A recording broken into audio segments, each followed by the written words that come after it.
ବାପା ପାଲାରୁ ଗୋଟେ କଥା ଶୁଣିଥିଲି କି ଆମେ ସର୍ବଦେବାଦେବଙ୍କୁ ମୁଣ୍ଡିଆ ମାରିଲେ ସବୁ ଭଗବାନଙ୍କୁ ପ୍ରାପ୍ତି ହୁଏ। ତମେ ଟିକେ ସେ ବିଷୟରେ ମତେ ବୁଝେଇକି କହିବ?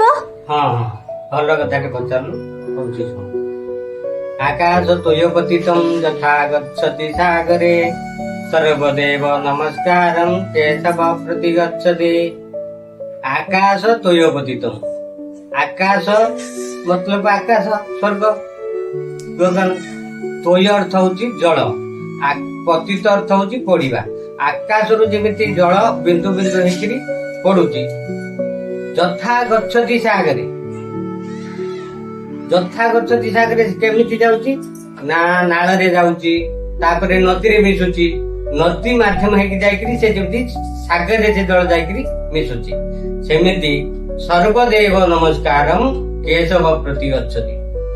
ସବୁ ଦେବତାଙ୍କର ଯେକୌଣସି ଯୋଉ ଦେବତାଙ୍କୁ ଯୋଉଠି ଯୋଉ ରୂପରେ ଯେମିତି ନା କାହିଁକି ତାଙ୍କୁ ନମସ୍କାର କଲେ ସେ କେବଳ କେଶବ ଭଗବାନଙ୍କୁ ହିଁ ପ୍ରାପ୍ତ ହୁଏ।